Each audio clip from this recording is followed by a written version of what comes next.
Le Grand Matin Sud Radio, la vérité en face, Jean-François Achilly.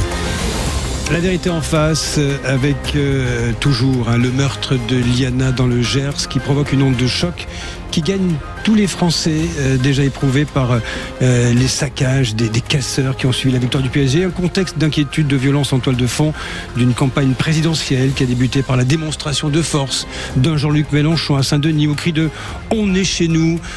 Ces événements qui viennent en écho, qui résonnent fortement quand vous découvrez, vous lisez l'étonnant livre « Nous vivions côte à côte » signé Alexandre Devecchio qui est notre invité ce matin. Bonjour, bienvenue à vous. Bonjour. Bienvenue dans le studio de Sud Radio, rédacteur en chef des pages débat idées du Figaro Magazine et auteur de cet essai très personnel. Ce livre qui, au fond, raconte ce qu'est devenu ce pays. J'essaie de résumer un petit peu dans Nous vivions côte à côte. Vous évoquez, Alexandre Devecchio, votre enfance, votre adolescence en Seine-Saint-Denis, entre Épinay et Saint-Denis, dont il est beaucoup question aujourd'hui après l'élection de monsieur Bakayoko.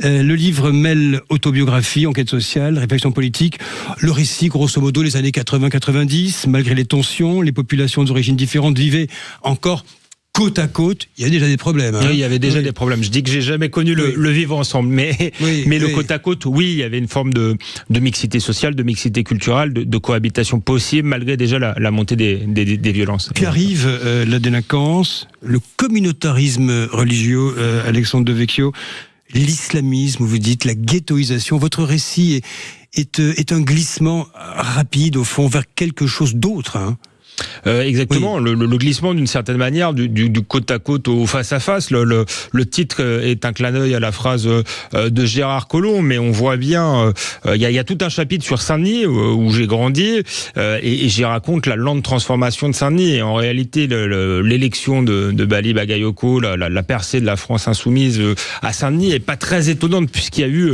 un basculement démographique et un basculement culturel et effectivement malheureusement, une nouvelle France, entre guillemets, islamisée, communautarisée. Maintenant, il ne faut pas résumer la ville à cela et pas non plus tomber dans le piège rhétorique de Jean-Luc Mélenchon, parce qu'il y a aussi des gens de toute origine qui veulent continuer à être français, qui ne sont pas du tout hostiles à la France et qui demandent à vivre paisiblement et à s'intégrer. Mais c'est vrai que je ne suis pas surpris du résultat de ces élections et que je montre dans le livre comment cette fracture s'est installée par petites touches. Oui, alors ce sont les émeutes, c'est ce que vous expliquez au début de votre essai, et nous allons lire avec vous, Alexandre Devecchio, les événements en cours, à l'aune de ce que vous évoquez, parce qu'au fond, il y a une résonance très particulière. Vous dites, ce sont les émeutes de 2023 qui m'ont convaincu d'écrire ce livre, de raconter ma banlieue. Elles m'ont fait prendre conscience que le monde médiatique et parisien m'éloignait du réel. Vous avez vu une prise de conscience comme ça, un jour au Figaro, vous dites, il faut que je raconte cette histoire. Non. En réalité, ça me démangeait quand même depuis longtemps. Ça me démangeait. Les émeutes ont été un déclencheur, mais la conscience d'un décalage entre une partie du monde parisien et la réalité des Français ordinaires, j'en avais conscience depuis longtemps. C'est quelque chose dont on parlait dans les pages débat idées du Figaro, mais je me suis dit que c'était le moment de raconter mon histoire. J'avais du mal justement parce que c'était l'idée de raconter un récit personnel me gênait, mais à travers mon histoire, de pas se mettre en avant. Voilà, exactement. Et je crois que je le fais pas. Je raconte surtout beaucoup les autres et j'ai surtout voulu raconter une contre-histoire des banlieues. Souvent, l'histoire de la banlieue, on la raconte depuis le point de vue de ceux qui cassent, de ceux qui brûlent, qu'on regarde avec un discours victimaire, alors qu'on s'intéresse pas justement à ceux qui se lèvent le matin, qui retrouvent leur voiture brûlée, qui subissent l'insécurité au quotidien et surtout qui ont vu leur paysage, leur ville changer et qui, en plus de l'insécurité physique, subissent ce que Laurent Bouvet appelait l'insécurité culturelle. Parce ce qui n'est jamais assez dit, Alexandre Devecchio, c'est que les premières victimes de ces casseurs de banlieue, de ces groupes absolument incontrôlables, de ce narcotrafic massif, ce sont les Français de toutes les origines et les étrangers qui vivent également dans ces quartiers, qui vivent dans la peur, qui sont en première ligne également. Vous expliquez après la mort de Naël Merzouk, donc tué par un tir policier, ce sont les événements des émeutes de 2023, les propos du chef de l'État, l'hommage de la représentation nationale me mirent en colère, en accusant les policiers. Le président pensait sans doute apaiser la situation, éviter l'embrasement, et vous expliquez, cela démontrait chez lui une grande ignorance des codes, de la mentalité de beaucoup de jeunes de cité qui ne respectent que la force. Étonnant ce que vous évoquez. Vous connaissez en réalité la banlieue de l'intérieur. Alexandre Devecchio, c'est pas l'observateur, on va dire, journaliste parisien qui s'exprime, c'est le jeune garçon qui a grandi dans ces cités, enfin à côté de ces cités. À côté de ces cités, mais voilà. Et d'ailleurs, j'ai sans doute moins souffert que ceux qui y habitent vraiment, qui respectent les lois de la République, pour qui c'est très difficile aujourd'hui. Mais j'ai vécu suffisamment près pour connaître cette mentalité. J'étais à l'école en banlieue, et oui, je crois que pour ce qui est des voyous, pour ce qui est des islamistes, ils ne respectent en tout cas que la force et l'autorité, et que Emmanuel Macron, en désignant la police comme coupable, c'était un problème, parce qu'il n'a pas laissé le temps de l'enquête se faire, et il a finalement accrédité la thèse des insoumis, que la police tue. Donc ça c'était une première raison d'être en colère. Mais la deuxième, c'est que je crois qu'en essayant d'apaiser les choses, il a donné le signal que l'État était faible, et on a bien vu que ça n'a pas permis d'éviter les émeutes. Et la troisième chose, c'est que moi je trouve que la mort d'un adolescent est toujours une tragédie, de même que Zied Ebouna était une tragédie, mais que justement on ne parle pas assez des autres victimes. Naël n'était pas un ange, contrairement à ce que disait Kylian Mbappé. Et je raconte dans le livre, par exemple, je reviens sur les émeutes de 2005, et c'est très bien de parler 20 ans après de Zied Ebouna. Mais il y a d'autres victimes. Oui. J'habitais à Épinay-sur-Seine. Jean-Claude Irvoas a été tué le même jour que Zied Ebouna. C'est quelqu'un qui travaillait dans une société d'éclairage public. Il est rentré dans la cité d'Angemont pour faire son travail, photographier un lampadaire, et il a été lynché. Et aujourd'hui, on l'a totalement oublié. La plupart des gens ignorent qui est Jean-Claude Irvoas, et il y a eu d'autres victimes dont je parle dans le livre. Donc, à un moment donné, il faut aussi s'intéresser à ces gens-là. Ouais. Alexandre Devecchio, regardons en face les événements d'aujourd'hui et essayons de les comprendre, de les revisiter à l'aune de votre récit. Vous évoquez les insoumis. Il y a eu le meeting assez spectaculaire, faut-il le rappeler, de Jean-Luc Mélenchon ce dimanche à Saint-Denis. Vous écrivez: c'est à Saint-Denis, la ville de mon lycée, que le changement était le plus visible. L'islam impose progressivement, c'est à partir des années 2000, ces marqueurs culturels, politico-religieux, occupant aussi bien l'espace que les esprits, au point de transformer aujourd'hui la ville en l'une des capitales françaises du djihadisme d'atmosphère. Citation, allusion à Gilles Kepel. C'est cette ville-là dans laquelle Jean-Luc Mélenchon, dimanche dernier, a dit: on est chez nous. Oui, et il est dans une rhétorique de partition, de fracture, de conquête d'une certaine manière. Parce que qu'est-ce que ça veut dire, la nouvelle France? Ça veut dire qu'il y aurait une vieille France dont il faudrait se débarrasser, qu'il faudrait effacer. Et ça résonne particulièrement dans des villes comme Saint-Denis ou Épinay-sur-Seine, où j'explique dans le livre qu'il y a eu un véritable basculement démographique, que tous ceux, pas tous ceux, parce que certains n'ont pas le choix, mais tous ceux qui pouvaient ont fui cette ville. Ils ont fui d'abord les cités pour aller dans des quartiers pavillonnaires quand ils avaient les moyens, et ensuite ils sont partis un peu plus loin dans la France périphérique. Donc quand il parle de Nouvelle-France, quand il dit on est chez nous, il accrédite finalement la thèse d'une conquête silencieuse, et l'idée que certains ne seraient plus les bienvenus à Saint-Denis ou à Épinay, et qu'il faudrait se débarrasser comme ça de la vieille France. Donc je pense que c'est une rhétorique très dangereuse, en plus parce qu'elle enferme, et ça j'en parle beaucoup dans le livre, les enfants de l'immigration ou les gens d'origine immigrée dans une supposée identité d'origine totalement fermée. Alors je crois que beaucoup, ceux qui sont nés en France, qui veulent rester en France, ont vocation à devenir français, à adopter les codes socio-culturels français, et pas à rester enfermés dans une pseudo-identité racisée, comme le dit Jean-Luc Mélenchon, islamisée ou de Nouvelle-France. C'est le meilleur moyen pour créer de France en réalité. Vous écrivez d'ailleurs, Alexandre Devecchio, Jean-Luc Mélenchon et la France insoumise qui misent sur le changement démographique pour accéder au pouvoir ont attisé le feu, justifiant la révolte, entre guillemets, par les violences policières et le racisme systémique de l'État français. La plupart des médias et des sociologues ont renoué avec leur traditionnel discours victimaire.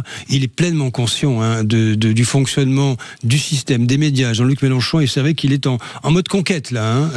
Oui, d'ailleurs avec une certaine habileté, parce que malgré tout, le meeting était dans un style moins... Je pense qu'on va avoir un Jean-Luc Mélenchon plus rassembleur que ces derniers temps. Il a soudé sa base et désormais il veut l'élargir. Mais effectivement, il a pleinement conscience des phénomènes sociologiques, de basculement démographique et de la démagogie d'un certain nombre d'associations, d'un certain nombre de médias. Moi, j'en veux beaucoup plus, et je crois que c'est le cas de beaucoup de Français qui habitent en banlieue ou qui souffrent de cette insécurité. Ils en veulent davantage aux élites entre guillemets médiatiques et politiques qui ont été dans le déni ou qui ont alimenté un discours antiraciste, mais qui en réalité était un discours en partie fumeux, que presque qu'à la délinquance et au communautarisme, parce que le problème c'est que ça a été encouragé notamment par une partie de la gauche, mais pas seulement, pour des raisons clientélistes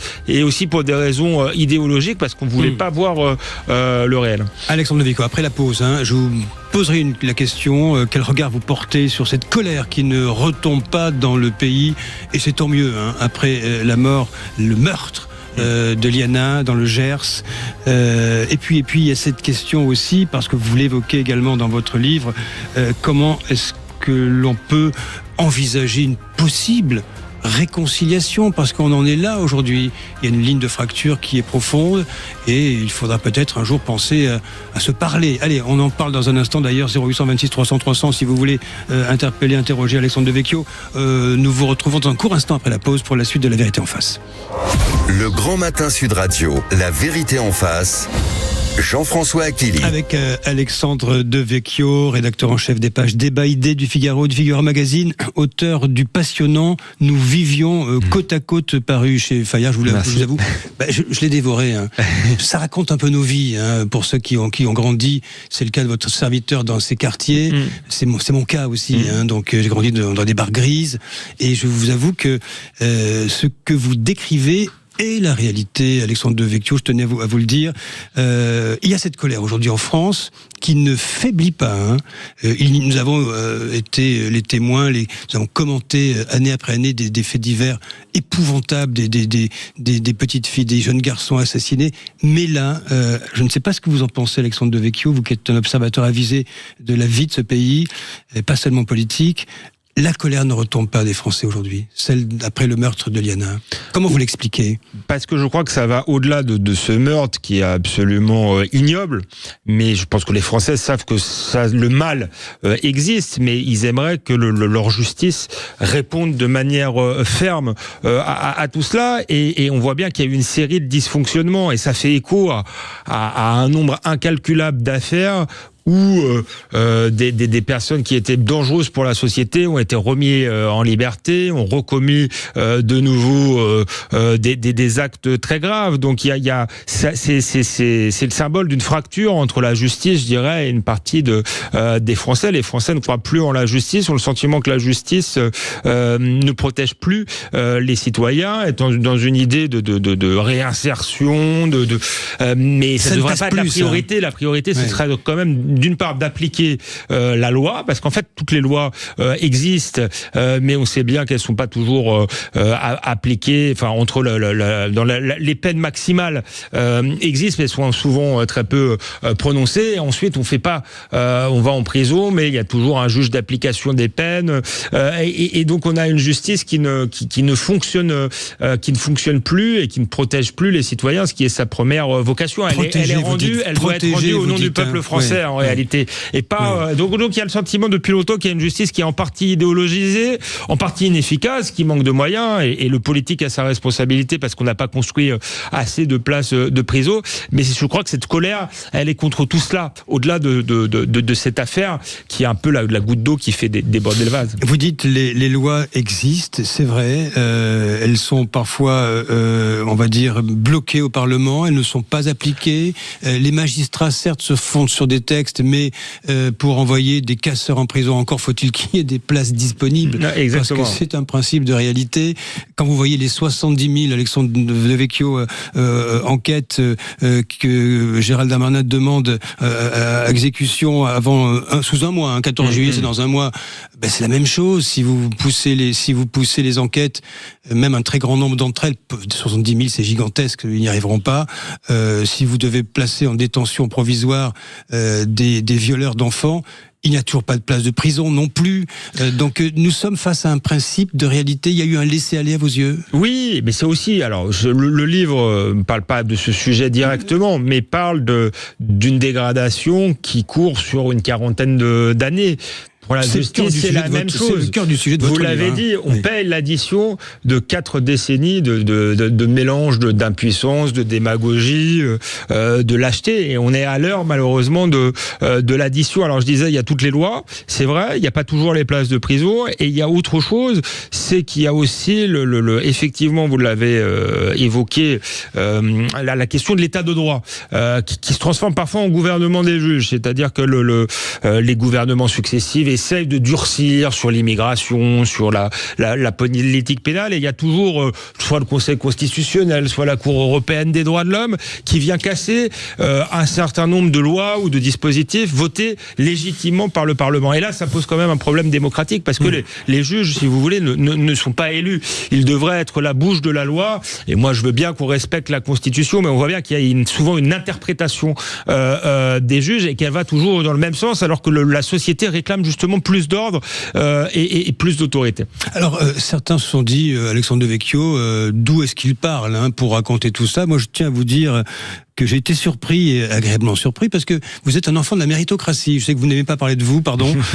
Pour devenir journaliste, vous êtes passé par la prépa à égalité des chances, née de la volonté du Bondi Blog et de l'école l'ESJ Lille, sous-supérieur journaliste de Lille, d'ouvrir davantage les grandes écoles aux classes populaires. Vous venez de là, en fait, Alexandre Devecchio. Oui, alors classe populaire, je suis pas d'un milieu pauvre, mais en tout cas d'un milieu modeste. J'ai grandi en banlieue, à Épinay-sur-Seine, mes parents étaient petits commerçants, à une époque de mondialisation où c'était difficile pour le petit commerce. Donc je viens de là, je parle effectivement de cette prépa égalité des chances. Là encore, pas tant pour parler de moi, mais pour parler d'un système qui fonctionnait pas trop mal. Ce qui était intéressant justement dans cette prépa égalité des chances, c'est que c'était pas de la discrimination positive. C'était un dispositif effectivement de rattrapage. On a eu une prépa pour préparer les concours, mais ensuite on les a passés de manière anonyme. C'était pas une politique de quota. Alors je crois que la politique de quota est pas la bonne solution parce que ceux qui en bénéficient se sentent parfois illégitimes et ça crée aussi des inégalités. Je veux dire, on répare pas une injustice par une autre injustice.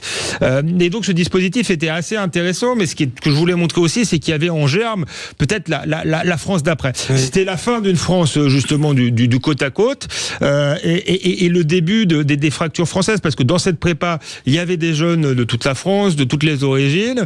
Il y avait vraiment une vraie solidarité, mais il y avait déjà un certain nombre de tensions avec un certain nombre de figures qui, de manière intéressante, sont devenues journalistes après.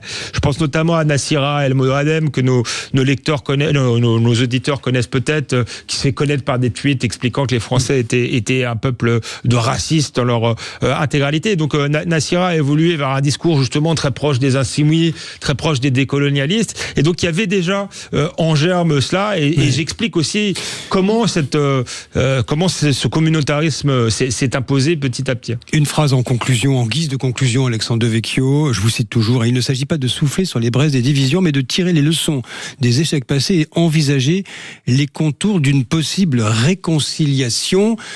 Il y a une petite lueur d'espoir quand même dans votre essai. Je voulais pas faire un livre pour dire trop anxiogène, que tout est fou. Il est réaliste. Mon livre, il est sans concession, mais je voulais pas faire un livre pour dire que tout est foutu. Sinon, c'est pas la peine d'écrire, c'est pas la peine de faire notre métier. Je crois qu'il y a encore des marges de manœuvre, qu'il y a un constat qui est partagé par une écrasante majorité de Français, quelle que soit leur origine d'ailleurs. Et moi, je regrette que justement ces Français soient trop peu entendus par la classe politique et médiatique en réalité. Et c'est de ça dont on a souffert. Moi, je suis un enfant, vous l'avez dit, de la méritocratie, mais j'ai aussi un grand-père italien qui a un enfant de l'assimilation. L'assimilation fonctionnait parce qu'il y avait un modèle de référence, parce que les classes populaires étaient valorisées et c'est elles qui faisaient le travail. Ça se faisait par le haut, ça se faisait par l'école, mais ça se faisait aussi dans les quartiers, par les relations de voisinage, une assimilation par le bas. Et ça n'a pas pu se faire durant les décennies, les dernières décennies. Bon, parce qu'il y a eu un problème d'immigration trop massive. Sans doute, quand l'immigration est trop massive, on peut plus assimiler. Mais aussi parce qu'on a dénigré ces Français ordinaires. On les a traités de beaufs, de racistes, alors que c'est eux qui avaient le bon diagnostic. Donc j'aimerais qu'on les écoute un peu plus et que les élites politiques et médiatiques qui sont là pour servir le peuple, et bien se mettent au diapason du diagnostic qu'a fait le peuple depuis longtemps et trouvent des réponses et des solutions qui soient en adéquation avec ce que pense la majorité des Français. Et pas seulement des cahiers de doléances désormais stockés dans des armoires métalliques. Merci Alexandre Devecchio, rédacteur en chef des pages débat idées du Figaro Magazine, auteur de ce livre étonnant. Nous vivions côte à côte, paru chez Fayard. Merci pour votre témoignage ce matin. Et bonjour Valérie Expert. Bonjour Jean-François Aquili. Bonjour Valérie. Bonjour. Mettons-nous d'accord. Eh bien, écoutez, l'affaire toujours de la petite Liana, avec des témoignages terribles. Continuez de nous appeler 0826 300 300. J'espère que nos politiques nous écoutent Sud Radio pour entendre vos témoignages, pour entendre ces dysfonctionnements qui ne sont pas isolés, qui sont quand même dans ce que vous nous racontez assez terrifiants. Quelle solution? Et puis Patrick Bruel, on a appris qu'il était déféré devant des juges ce matin.